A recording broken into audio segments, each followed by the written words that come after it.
Welcome back. I went through all 32 NFL teams' coaches to figure out exactly how they affect your fantasy football team. Today's episode, the Los Angeles Chargers. So, did they make any coaching changes? Why, yes, they did. They brought in Kellen Moore as an offensive coordinator and Derek Ainsley as a defensive coordinator. And of course, they still got Brandon Staley. But he focused more on the defensive side of things with Derek Ainsley. To give them their credit, Brandon Staley focuses on outside linebackers, whereas Derek Ainsley focuses more on defensive backs. And moving over to the offensive coordinator, Kellen Moore, the guy that I already mentioned a little bit here, he's the one that we really should be focusing on. His specialty is quarterbacks, and that is seen primarily with his time with the Cowboys. Now, looking at what they did in free agency, it doesn't look like they lost too much, but I'm not entirely sure I would say they filled those gaps, i.e. free agency and the draft. But now that we've laid the foundation for exactly how the Los Angeles Chargers have attacked this offseason, we can start to dive into exactly how it impacts our fantasy football teams. But before we do that, we need to check with the guys upstairs to see exactly how they have the Los Angeles Chargers projected so we can give our knowledge a little bit more structure. The Chargers are currently supposed to go somewhere between second and third place in their overall division, and on top of that, they're supposed to land somewhere between 9 and 10 wins. But I'm going to burst your bubble a little bit. I'm a little bit more pessimistic on this team than most are. Yes, Justin Herbert is amazing. Yes, they brought in a new offensive coordinator, but they also brought in a new defensive coordinator, which means overall new systems are being implemented, and that doesn't mean they're going to implement seamlessly. Based on the data that I've looked at, it usually takes a step backwards first when these new pieces come over, and then takes a big step forward the year following. So do I think that Justin Herbert and a lot of these pieces are extremely talented? Yes. But am I expecting them to be as amazing as everyone else probably is? No. I mean, it's easy to hop on consensus and be like, Justin Herbert is amazing, they got a new offensive coordinator, everything's going to be better. But that's just not typically how these things work. But now that we've got a really strong understanding of the general direction in which the Los Angeles Chargers are supposed to go this season, we can start to dive into exactly how Kellen Moore affects our overall fantasy teams. So starting off with the quarterback, Justin Herbert. Absolutely elite talent. But as I've noted previously, he's entering a new regime here. And this is still a defensively minded program. As we can see based off the chart here, it's an overall uptrend. But I think when we cross-analyze the data, I don't think we're going to have Justin Herbert nearly as great as everyone's expecting him to be. Do I still think he's going to be a top 10 quarterback this year? 100%. He's healthy. Theoretically, everything else will be healthy. It should be an overall upwards trajectory. I'm just expecting a tiny bit of growing pains to kind of draw back that overall production. It's still Justin Herbert, so I'm very optimistic, but I'm going to give more of a range on this one, going from somewhere between 18 to 20 fantasy points this year. I don't think he's going to end up as quarterback one, but hey, he could easily prove me wrong. Moving over to the RB1, and that is going to be Austin Ekeler. So I'm kind of flip-flopping a little bit. I can't tell if the age cliff's really going to get him here or if it's the 1,800 carry mark that's going to get him down the line.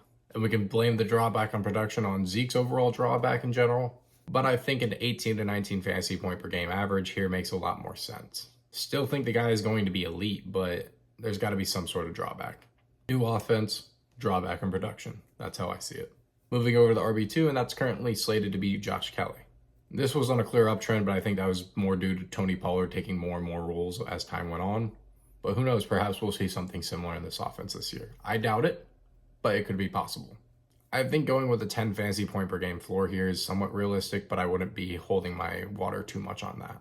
Because it really still is Austin Ekeler's backfield, but I do think a big reason we saw such a high level of production last year was because Justin Herbert was injured. And because he was injured, it wasn't like, okay, I can throw the ball all the way down the field as much. I got to do a lot more checkdowns over to Austin Ekeler, which created those theoretical much bigger spikes for us. I personally don't believe we're going to see as much of that this year, but you never know. Moving over to the wide receiver one, and for me, it's Mike Williams. I think with this level of quarterback play, an 18 fantasy point per game floor does make sense to some extent, but I'm going to drop that down a little bit to about 17. I think you got to be able to stay healthy the whole entire year, and I'm just not fully confident that this offense can. But I think Mike Williams is really going to be the guy for Justin Herbert this year more than anyone.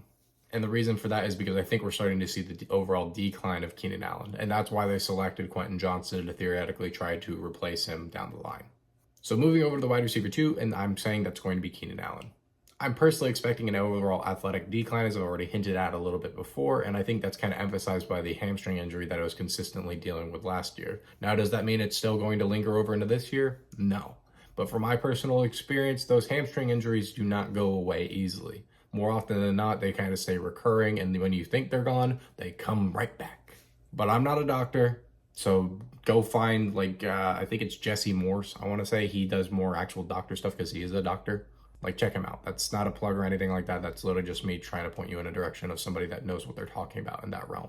And I'm pretty sure there's next to zero shot he has any idea who I am, so I think a 13 fantasy point per game kind of projection here makes a lot of sense, but you have to be very hesitant. There's a lot of aging pieces in this offense, and I think that's what we're kind of seeing in this overall production is just an overall step back. It's not going to be the big step forward I think everyone's projecting it to be with Kellen Moore coming over. I think it's going to be a little bit more of a step back. Because also what's kind of funny to me is Mike McCarthy's pretty much been in the league for over 20 years, and then Kellen Moore's been in the league really for like 4 in terms of like actual leadership positions. So in this kind of situation, I'm still going to go with experience over youth. And that's just between the Kellen Moore and Mike McCarthy debate.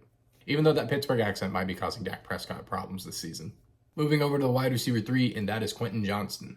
A guy that is way too overvalued in drafts right now. You should not be selecting Quentin Johnston in my personal opinion, but hey, you do you. I think a real floor here is about 10 fantasy points per game. If you want to be really optimistic, I'll give him that. He shouldn't be taking on the number 1 corner each weekend, but depending upon the overall health of Keenan Allen and Mike Williams, he very well could be, in which case you need to be absolutely terrified. Justin Herbert may be amazing, but from what we've seen of Quentin Johnston in college, it wasn't as great as you might think it was. And this is not a plug, but I don't have the exact statistics in front of me, and I want to point you in the direction from where I heard it first, and that was Steve Smith Sr.'s Cut to It podcast. He does an actual analysis of these wide receivers and so on, and he's not saying that Quentin Johnston is a bad receiver in any mark of the word. But theoretically, body catchers don't particularly do as well. That's my words, not his. And the thing that really he did point out was his contested catch rate and how he performed against actual elite level corners in college. And to put it simply, his contested catch rate was pretty much around 40%, which is not good. And he basically failed to do well against any top level corner. Even when those corners were shorter than him, he's supposed to be this super athletic guy. Why wasn't he showing that athleticism? I think there's enough red flags there to kind of be like, okay, Quentin Johnston is way overvalued. I don't think I can ride this train yet.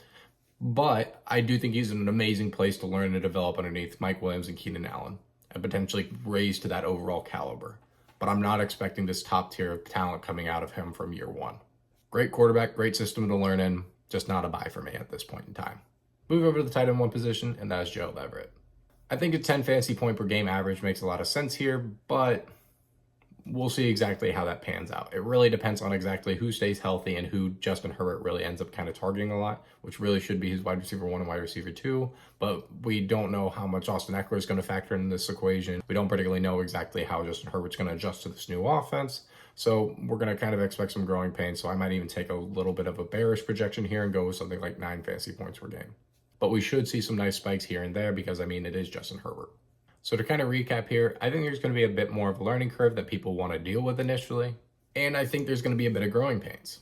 I wouldn't overvalue this offense too much right off the bat, but I do think in the years to come that it could be absolutely amazing. Heck, all pieces stay healthy, Justin Herbert could finish the season as the overall QB1.